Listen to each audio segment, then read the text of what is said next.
Mateus capítulo 2,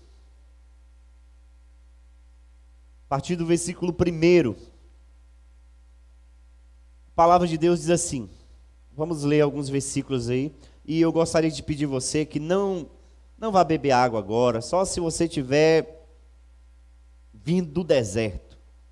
Fique no seu lugarzinho quietinho, ouvindo a palavra.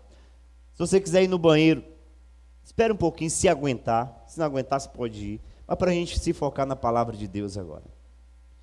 Tendo Jesus nascido em Belém da Judéia, nos dias do rei Herodes, eis que vieram uns magos do Oriente a Jerusalém, e perguntavam: onde está o recém-nascido rei dos judeus? Porque vimos a sua estrela no Oriente e viemos para adorá-lo. Ao ouvir isto, o rei Herodes ficou alarmado e com ele toda Jerusalém. Então Herodes convocou todos os principais sacerdotes e escribas do povo e lhes perguntou onde o Cristo deveria nascer. E eles responderam: em Belém da Judéia, porque assim está escrito por meio do profeta. E você, Belém, terra de Judá, de modo nenhum é a menor entre as principais de Judá, porque de você sairá o guia que apacentará o meu povo, Israel.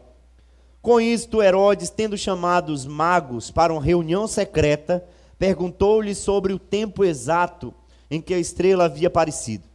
Enviando-os a Belém, disse-lhes: vão e busquem informações precisas a respeito do menino. E quando o tiverem encontrado, avisem-me, para eu também ir adorá-lo. Depois de ouvirem o rei, os magos partiram. E eis que a estrela que viram no Oriente ia adiante deles, até que, chegando, parou sobre o menino, sobre onde o menino estava. E vendo eles a estrela, alegraram-se com grande e intenso júbilo. Entrando na casa, viram um menino com Maria, sua mãe. Prostrando-se, o adoraram. E abrindo seus tesouros, entregaram-lhe suas ofertas: ouro, incenso e mirra. E tendo sido avisados por Deus em sonho, para não voltarem à presença de Herodes, os magos seguiram por outro caminho para a sua terra. Depois que os magos foram embora, um anjo do Senhor apareceu em sonho a José e disse: levante-se, tome o menino e sua mãe e fuja para o Egito. Fique por lá até que eu avise você, porque Herodes há de procurar o menino para matá-lo. Levantando-se José, tomou de noite o menino e a sua mãe e partiu para o Egito, onde ficou até a morte de Herodes. Isso aconteceu para se cumprir o que foi dito pelo Senhor por meio do profeta: do Egito chamei o meu filho. Vendo-se iludido pelos magos, Herodes ficou muito furioso e mandou matar todos os meninos de Belém e de todos os seus arredores, de 2 anos para baixo, conforme as informações que havia recebido dos magos a respeito do tempo em que a estrela havia aparecido. Então se cumpriu o que foi dito por meio do profeta Jeremias. Ouviu-se um clamor em Ramá, pranto e grande lamento. Era Raquel chorando por seus filhos, e inconsolável, porque eles já não existem. Depois da morte de Herodes, o anjo do Senhor apareceu em sonho a José no Egito e lhe disse: levante-se, tome o menino e a sua mãe e vá para a terra de Israel, porque os que queriam matar o menino já morreram. Levantando-se José, tomou o menino e a sua mãe e voltou para a terra de Israel. Porém, ouvindo que Arquelau reinava na Judéia em lugar de seu pai Herodes, teve medo de ir para lá. E tendo sido avisado por Deus em sonho, José foi para a região da Galileia e foi morar numa cidade chamada Nazaré, para se cumprir o que foi dito por meio dos profetas: ele será chamado Nazareno. Amém. Meus irmãos, o tema que eu resolvi colocar nessa mensagem é: o que não te contaram sobre o Natal. O que não te contaram sobre o Natal, baseado nesse texto. Eu poderia ter outros textos, ou pegar outros textos, ou usar outros textos para falar sobre esse assunto. Mas esse é um dos textos que mais me chamou a atenção, e você vai ver por quê daqui a pouco. Mas qual o meu objetivo em trazer como tema principal, ou como ideia principal, esse tema? O que não te contaram sobre o Natal? É porque durante anos a gente vai se acostumando, as pessoas vão se acostumando a terem uma ideia formada pela mídia, a terem uma ideia formada a respeito das coisas que são essenciais, pelas músicas, pela cultura, por qualquer outro meio.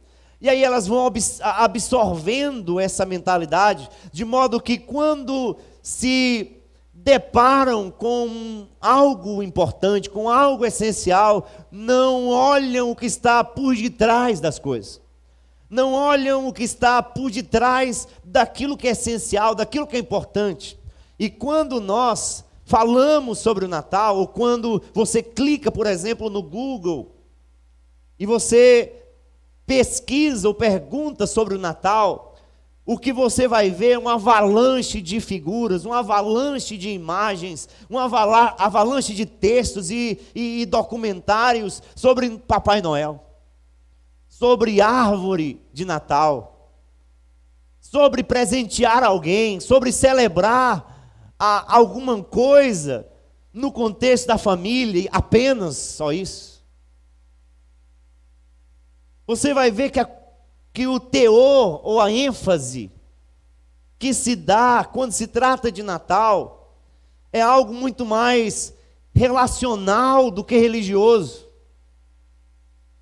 E quando o ponto é religião, Jesus é tirado fora.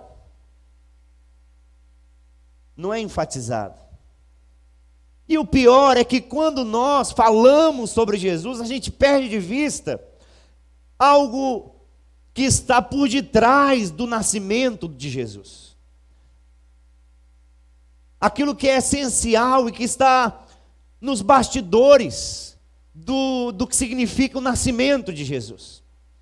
E aí as pessoas, às vezes, mesmo evangélicos, vão comemorar o Natal apenas com a ideia de celebração do nascimento de Jesus, sem levar em consideração o que está por detrás ou as implicações do que significa o nascimento pontual de Jesus.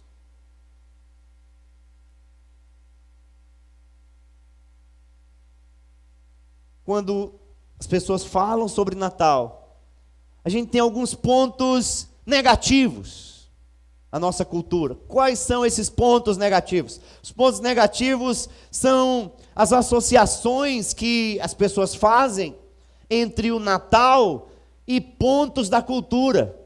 A árvorezinha, então, comemorar o Natal é enfeitar a casa. Comemorar o Natal é enfeitar o negócio, a empresa. Comemorar o Natal é ir para a praça da cidade que está iluminada. Comemorar o Natal é comprar um presente e receber presente. Isso não é o Natal bíblico, isso é o Natal do consumo. Isso é um Natal pagão. Isso é o que fizeram do Natal. Quando a gente fica só com isso, a gente perdeu de vista o significado do Natal. Pontos positivos da nossa cultura em relação ao Natal é quando as pessoas se despertam para celebrarem juntos.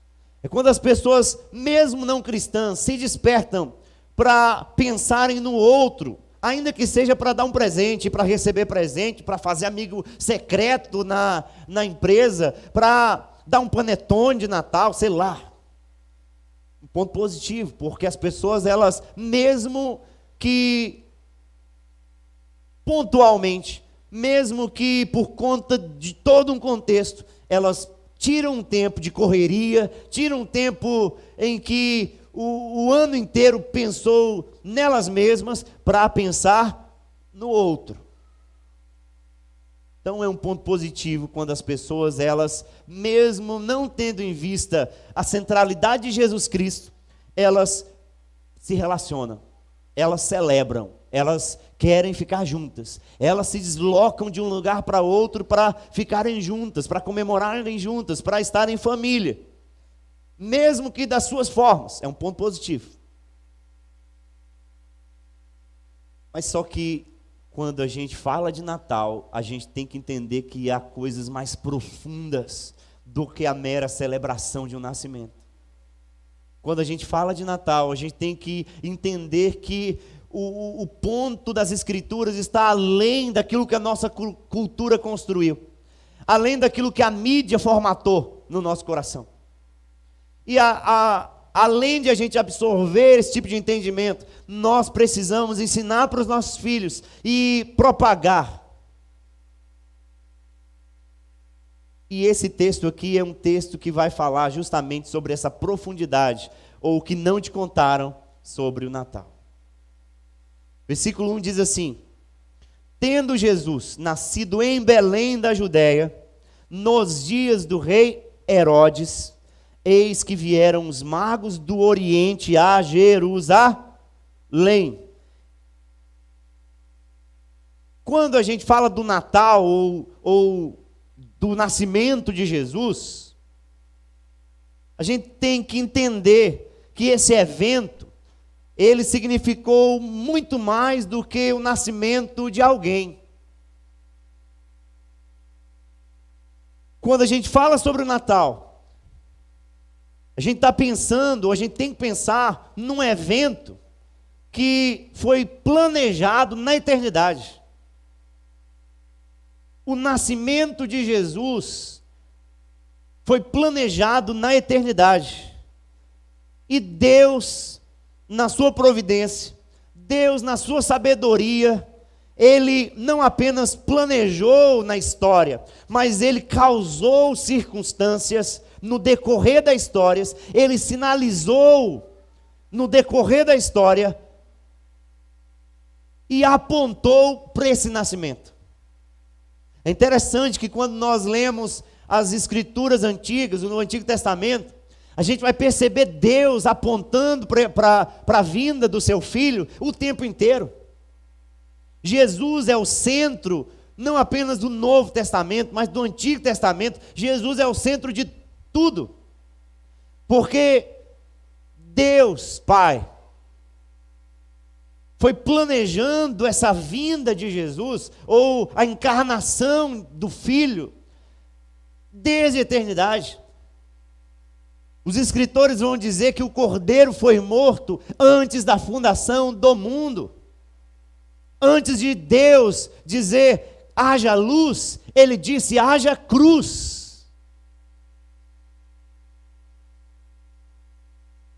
Tendo Jesus nascido em Belém da Judéia, isso é interessante. Olha só de que maneira Deus causa todas as circunstâncias para que o seu filho nasça exatamente onde deveria nascer, quando deveria nascer, no momento em que deveria nascer.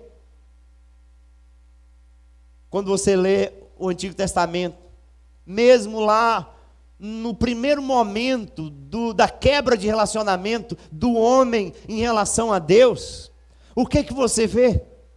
Você vê um Deus santo se relacionando com a sua criatura, com seus filhos, com Adão, com Eva, e Adão e Eva quebram esse relacionamento porque desobedeceu ao Senhor, e o Éden se transforma num ambiente relacional terrível, porque houve ruptura do homem em relação a Deus, ruptura do homem em relação ao outro.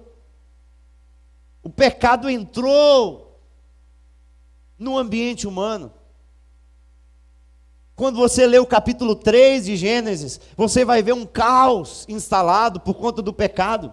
Você vai ver, em primeiro lugar, uma harmonia da criação, mas logo após a harmonia da criação, por conta da desobediência humana, você vai ver um caos se instalando e progredindo. Mas o que mais me chama a atenção é que mesmo nesse contexto de caos, mesmo nesse contexto terrível, mesmo nesse contexto de pecado, mesmo nesse contexto de desobediência, Deus evidencia a sua graça, fazendo sabe o quê? Revelando Jesus.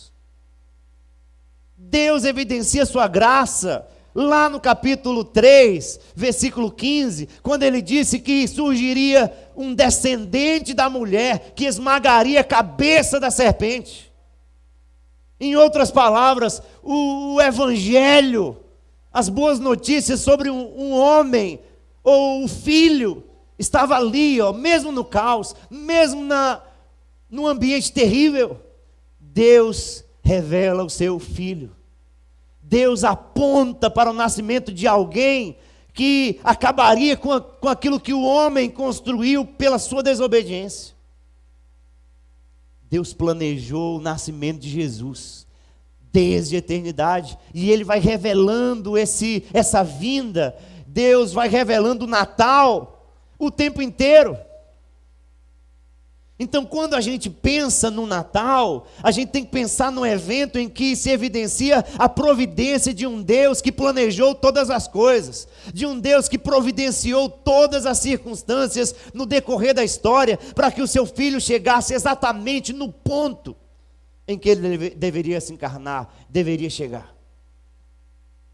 Quando a gente pensa no Natal, a gente tem que olhar o que está por detrás disso. E a gente vê um Deus que providencia, um Deus que planeja, um Deus que causa circunstâncias. É interessante que a família de Jesus teve que ir para Belém da Judéia. Houve uma mobilização política, econômica, uma mobilização dos poderes, que levou essa família a sair do seu lugar para um outro lugar. Mas tudo isso está na providência de Deus. Tudo isso está na providência de Deus. E a gente precisa entender, meus queridos, que diante de tantas informações ruins, diante de tanto desequilíbrio moral, diante de tanto caos instalado no nosso mundo, de tanta notícia que você recebe por todos os lados, a gente é bombardeado com tanta notícia caótica. A gente precisa entender, a partir da ótica do verdadeiro Natal, que há um Deus que está no controle de todas as coisas. Há um Deus que, inclusive, causa circunstâncias para que a sua palavra se cumpra. Para que a sua palavra se cumpra. Tendo Jesus nascido em Belém da Judéia, ele saiu lá da sua cidadezinha e foi nascer em Belém da Judéia. Com propósito, porque houve um planejamento, e para que se cumprisse a sua palavra. Versículo 6 diz assim: em Belém da Judéia, porque assim está o quê? Escrito. Em outras palavras, Deus mobilizou as circunstâncias políticas e sociais para que a sua palavra se cumprisse. Para que o filho nascesse exatamente como ele disse que iria nascer e onde ele disse que iria nascer. Lá no decorrer da história de planejamento e de apontamento do Natal. Deus é um Deus da providência que está no controle de todas as coisas. Nós precisamos entender que o Natal implica em propósito. Deus planejou todas as coisas, inclusive a encarnação do Filho. É interessante que, quando a gente leva em consideração o contexto histórico, a gente vai perceber que Israel estava subjugada por Roma. O Império Romano dominava sobre muitas nações, inclusive Israel. Herodes era o rei de Israel. Herodes, ele não era apenas o rei, ele era uma mistura de nações. Ele era judeu e idumeu. E algumas pessoas que prezavam, principalmente os religiosos, que prezavam pela pureza da raça, olhavam meio que diferente para ele e para o seu governo. Então a gente percebe um ambiente hostil, a gente percebe um contexto não de celebração, quando se trata do nascimento de Jesus. Eu não estou dizendo com isso que a gente não deva celebrar o nascimento de Jesus, por conta de todas essas implicações que eu estou pondo aqui. Mas o que eu estou querendo fazer com que vocês enxerguem, é que o nascimento de Jesus tem nos seus bastidores, não um ambiente festivo, mas um ambiente hostil. Porque quando Herodes fica sabendo, através daqueles magos, que eram sábios do Oriente, aqueles homens não eram magos, da forma como a gente entende a palavra magos, mágicos. Não, eles eram sábios do Oriente, que liam sobre suas ciências e liam sobre ciências de outras nações, inclusive sobre a ciência dos judeus. Tanto é que eles associaram a estrela a uma promessa das Escrituras. E eles foram para ver o rei. E outra coisa importante, interessante notar, é que naquele contexto, muitas outras nações tinham uma expectativa no coração. Qual era essa expectativa? A chegada de alguém, diante de um contexto em que o Império Romano dominava, a chegada de alguém que mudaria aquelas circunstâncias. A chegada de alguém que traria esperança para o povo. A chegada de alguém que mudaria, que acabaria com aquela opressão, que acabaria com aquele domínio, com aquele caos. Não apenas os judeus esperavam isso, mas outras nações, você vai observar isso através dos escritos antigos, esperavam a mesma coisa, alguém que chegasse e mudasse. Então as pessoas tinham no coração algo. Qual era esse algo? O nascimento de um rei. O nascimento de um rei que mudaria as coisas. Versículo 2 diz assim: onde está o recém-nascido rei dos judeus? Porque vimos a sua estrela no oriente e viemos para adorá-lo. Eles saíram de terras pagãs e foram em direção a Belém para adorar o rei que foi anunciado.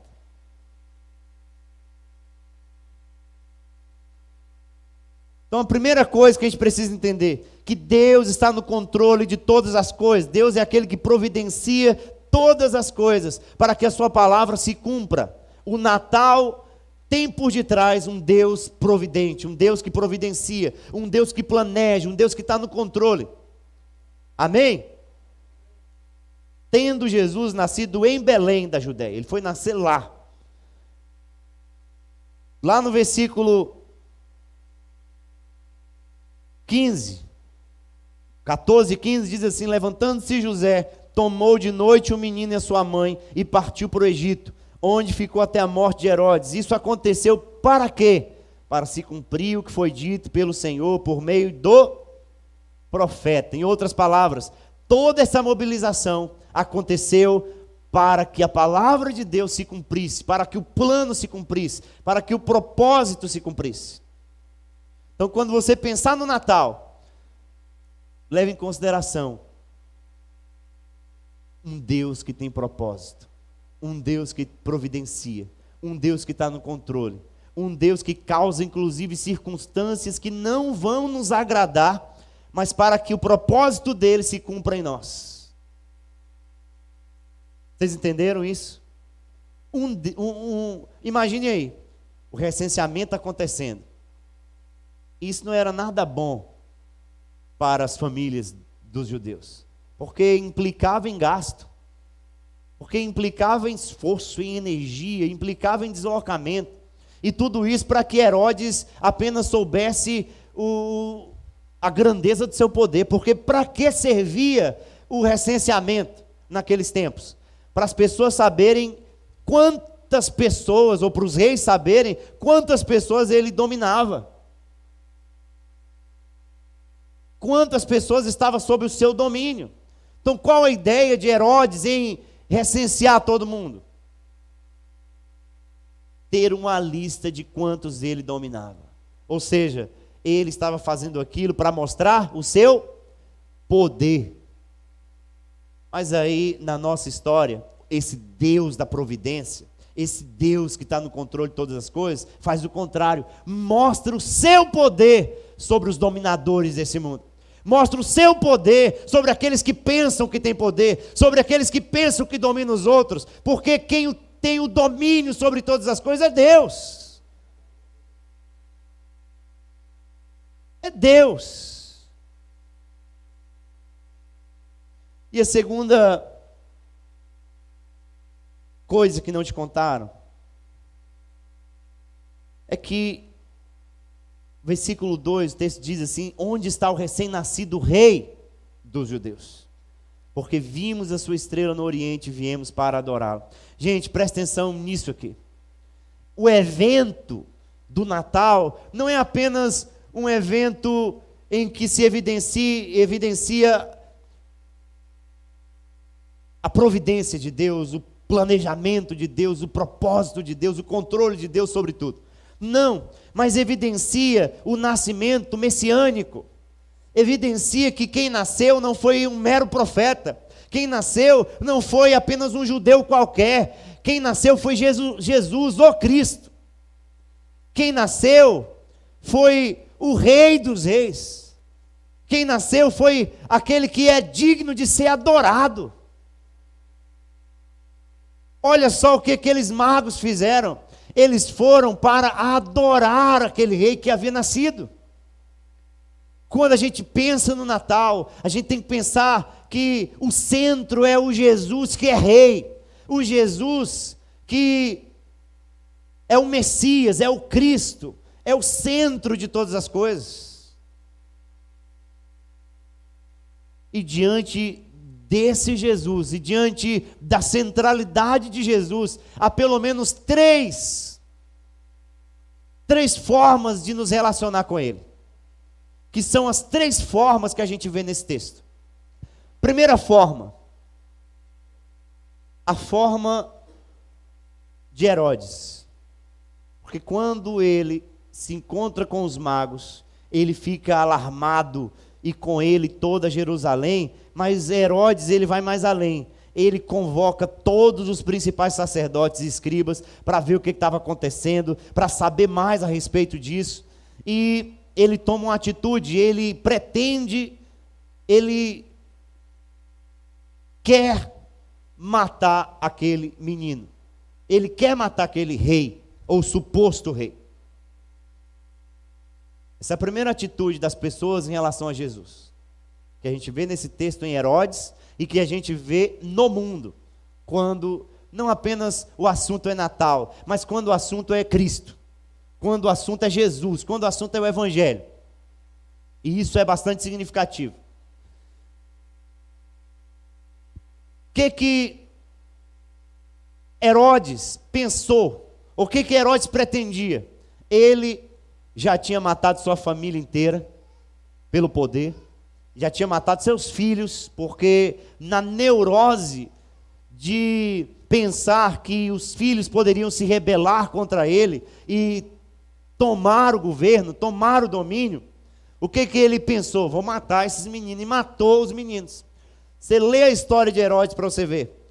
Alguém que quando sabia, ou quando entendia, percebia que tinha alguém dentre eles, ou dentre aqueles do governo,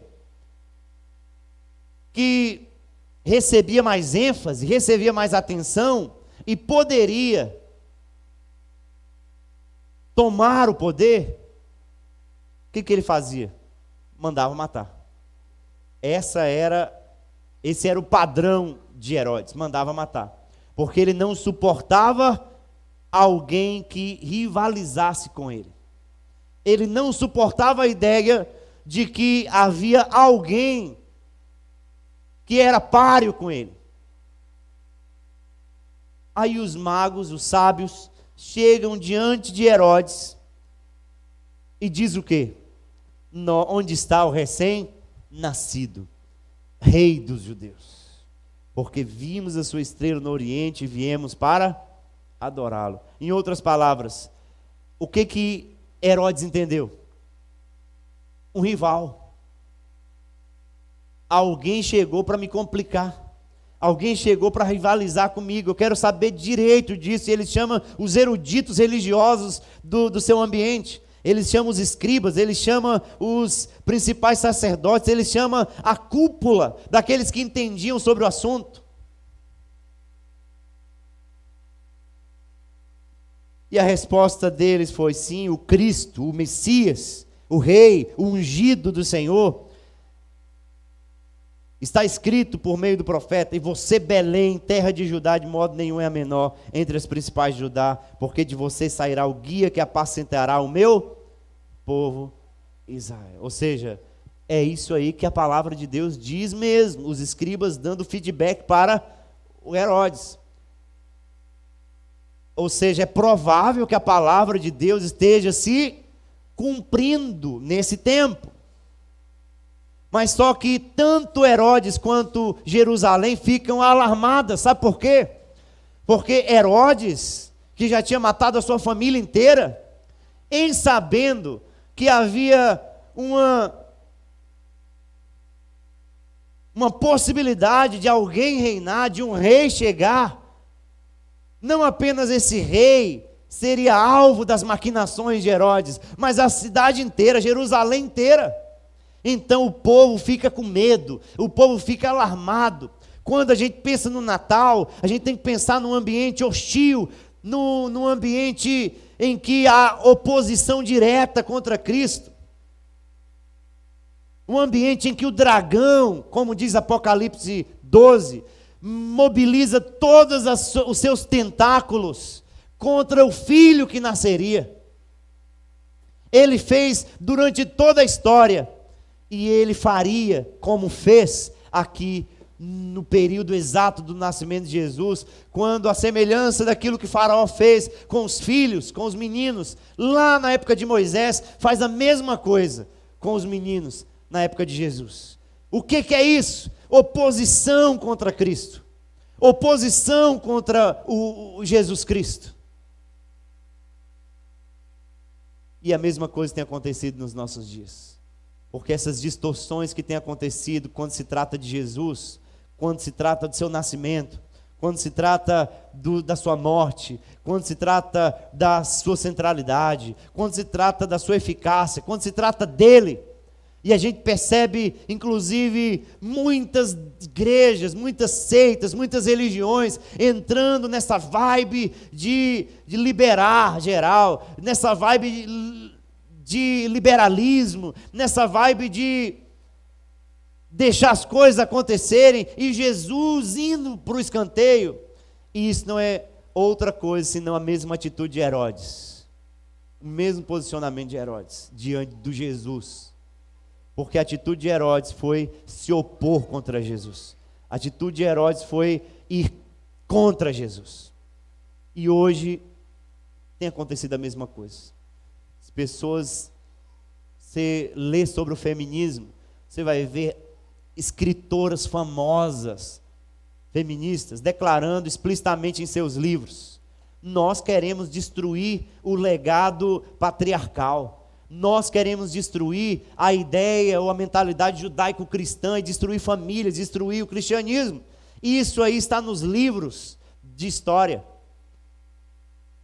Isso é explícito. Você vê o movimento LGBTQ+, não sei o quê, você vai ver eles não apenas tentando lutar a favor dos seus direitos, mas lutar contra uma mentalidade cristã, uma mentalidade ocidental. Herodes se opondo contra o Cristo. E a gente precisa abrir os nossos olhos, a gente precisa se despertar nesses tempos, para que a gente não caia no engano de se adaptar e se adequar a essa mentalidade, de modo que a gente esteja sendo cúmplices de Herodes, como aqueles religiosos foram. Aqueles religiosos poderiam dar um stop, dar um pare para Herodes e dizer: epa, peraí, de acordo com as escrituras sagradas na qual eu creio, há uma possibilidade desse menino que vai nascer lá em Belém, de ser o nosso Cristo, o nosso Messias. Então, nós estamos com ele, mesmo mortos, mesmo morrendo pela sua espada, nós estamos com ele. Mas eles não fizeram. Essa é a segunda atitude que as pessoas tomam em relação a Jesus, que é indiferença. Não é a atitude de Herodes, porque a atitude de Herodes foi oposição, mas a atitude dos religiosos foi uma atitude de indiferença.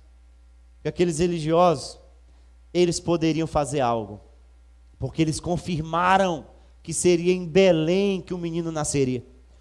Eles leram nas Escrituras, eles testificaram, eles testemunharam, era aquilo que eles criam, era aquilo que eles defendiam, era aquilo que eles pregavam. Mas diante de uma opressão social, econômica, política, eles preferiram ficar calados. Eles preferiram ficar indiferentes. Eles preferiram não colocar sua opinião. Eles preferiam fazer vista grossa. Eles preferiram não lutar, pensando que as coisas se amornariam no decorrer do tempo. Mas você sabe o que o silêncio deles causou? Morte das crianças lá em Belém. Ou seja, o caos social, violência, assassinato. E a tal da indiferença é terrível, principalmente em se tratando de igreja. Porque uma coisa é a gente ser como Herodes. Herodes é aquele que luta enfaticamente contra Cristo e tudo aquilo que se relaciona a Cristo. A igreja de Deus, as coisas de Deus, a obra de Deus, as pessoas de Deus. Aí as pessoas vão escrever livros contra isso, vão denegrir a imagem dessas pessoas, vão denegrir a imagem e vão lutar contra e se opor mesmo. Mas a outra coisa é a indiferença. É a gente enxergar aquilo que precisa ser feito e não fazer. É a gente enxergar aquilo que precisa ser dito e não dizer. É aquilo que é enxergar aquilo que a gente precisa fazer e não fazer. Sem diferença. Aqueles religiosos foram, e nós às vezes somos. Quando a gente pensa no Natal, a gente precisa entender que há esse ambiente hostil, houve no nascimento de Jesus e há ainda hoje, até a volta dele, em que nós precisamos tomar um posicionamento. Um posicionamento. E há o terceiro posicionamento, que é o posicionamento daqueles magos, dos sábios. E qual foi o posicionamento deles? Reverência e adoração. Reverência e adoração. Porque o texto diz assim, que eles, olha só que coisa interessante, eles saíram do Oriente, crendo naquilo que os religiosos acreditavam. Se põe no lugar daqueles homens, que a gente não sabe se é 3, a tradição diz que é 3, por conta dos 3 presentes, mas ninguém sabe se foram 3 homens, ou foi um grupo, uma caravana inteira, ninguém sabe. Inclusive a tradição até deu nomes aos bois, isso é coisa da tradição, mas o que a gente entende aqui, é que esses homens, esses sábios, eles saíram do Oriente, porque acreditaram naquilo que estava escrito nas escrituras antigas judaicas e foram para lá. E tiveram um discernimento a partir de uma estrela diferente, de um brilho diferente, e eles entenderam que era um sinal, e de fato era um sinal para que eles fossem ver o rei. E eles foram. Olha só a diferença entre eles, pagãos, não judeus, não conhecedores como os escribas, como os principais sacerdotes. Mas mesmo assim eles saíram, eles foram. Enquanto os religiosos ignoraram, foram indiferentes, eles foram. E eles chegaram procurando pelos meios que eles acharam melhor, foram até o palácio, foram até o chefe da nação, o rei Herodes, E eles disseram que foram ali para adorar o rei que nasceu. Eles foram para adorar Jesus. Eles foram para mostrar reverência a Jesus. Eles foram, inclusive, depois que souberam da hostilidade daquele ambiente, eles não voltaram para Herodes para contar o que aconteceu, porque eles receberam o sinal de Deus a partir dos anjos.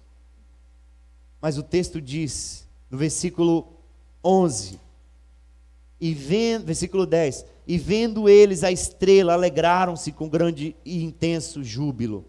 Entrando na casa, viram o menino com Maria, sua mãe, prostrando-se o adoraram, e abrindo seus tesouros, entregaram-lhe suas ofertas, ouro, incenso e mirra. E aí só um fator, uma questão histórica aqui. Às vezes, em presépios que minha avó fazia, e que às vezes a gente vê em alguns lugares, o que você vê nesses presépios? Você vê tudo montado em uma manjedoura, e um recém-nascido ali, na manjedoura, e os magos ali, diante daquele recém-nascido. 3 magos, inclusive, 3 sábios.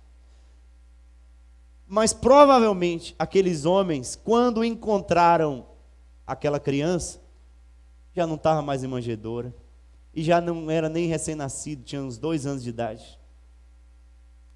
Porque o texto diz que eles entraram aonde? No estábulo? Na casa. Eles entraram na casa, viram o menino com Maria, sua mãe, e aí eles adoraram Jesus. E abrindo seus tesouros, entregaram-lhe suas ofertas: ouro, incenso e mirra. O que a gente aprende aqui nesse ponto? A gente aprende que quando a gente pensa em Natal, não há outra coisa no nosso coração a ter ou a nutrir, senão uma atitude não apenas de celebração conjuntamente com a família ou juntamente com a família, não apenas de festa, mas de reverência e adoração, em que nós somos os presentes para os outros. Nós somos os presentes para os outros. Em que nós nos permitimos nos deixar usados por um Deus que quer atuar, por um Deus que quer fazer, por um Deus que quer se mostrar ou nascer no coração das outras pessoas. E aqueles homens fizeram isso. Levaram os seus tesouros, levaram os seus presentes para Jesus. Por que eles levaram os seus presentes para Jesus? Por reverência e adoração. Todas as vezes que algumas pessoas, ou que se faziam caravanas, para saírem de seus determinados lugares, para irem até o palácio de um rei, podia ser recém-nascido, ou podia ser adulto, sei lá, eles tinham por cultura que levar presentes. Isso era cultural. Em se tratando do rei, o que eles pensavam? Não, eu não posso chegar de mãos vazias. E mais, eu não posso dar qualquer coisa. Aí o que eles dão? Ouro. Eles dão ouro para o rei Jesus. Eles dão incenso. E eles dão mirra. Alguns intérpretes dessa passagem, eles fazem algo que eu acho interessante. A aplicação que eles fazem é muito interessante. A gente não sabe se essa foi de fato a intenção daqueles homens, mas a interpretação ou a aplicação eu acho muito interessante. Porque eles dizem que o ouro mostra Jesus como o rei. Incenso mostra Jesus como sacerdote. E mirra aponta para o sacrifício expiatório de Jesus. Então é como se Deus estivesse ali no Natal, ali no nascimento de Jesus, naquele período de 2 anos ali de Jesus. É como se Deus estivesse já apontando a personalidade de Jesus e o propósito para o qual Jesus veio. Então, o ouro, porque ele é rei. Incenso, porque se ofereciam incenso nos rituais e nos sacrifícios e nos cultos. Era o incenso. E a mirra, porque vocês se lembram bem quando Jesus, ou antes de Jesus morrer, uma mulher, Maria, ela se aproxima de Jesus e ela derrama o seu perfume. E enquanto alguns discípulos questionam porque aquele dinheiro poderia ser usado para outro fim, Jesus diz: pode deixar ela fazer. Ela está sendo reverente, ela está adorando, e mais, ela está apontando para aquilo que vai acontecer mais um pouquinho de tempo, que seria sua morte. E a gente vê isso acontecendo logo nos primeiros meses e anos da vida de Jesus. Aqueles sábios levando o ouro, levando o incenso e levando a mirra. Enfim, ou finalizando, quando a gente pensa em Natal, quando a gente pensa nessa celebração, a gente precisa celebrar, a gente precisa se juntar, a gente precisa comemorar, mesmo que o mundo, ou a mentalidade pagã, distorceu muitas coisas em relação ao Natal, mas nós precisamos saber onde nós pisamos, entendendo que por detrás do nascimento de Jesus, há implicações mais profundas. Há um Deus que providencia todas as coisas, e Ele planejou desde o início a encarnação do Verbo. Há um Deus que causa circunstâncias para que seus propósitos se cumpram. Há um rei que nasceu e que morreu, e ele se humilhou em seu nascimento, porque a encarnação de Jesus foi a sua humilhação. O fato de Jesus, aquele que estava na glória, aquele que é Deus, ele se submeter, se sujeitar, a ter carne como nós, como diz Paulo em Filipenses, isso é humilhação. Então, quando a gente pensa em Natal, a gente está pensando na encarnação do Verbo, do Deus que se fez homem, da humilhação do próprio Deus.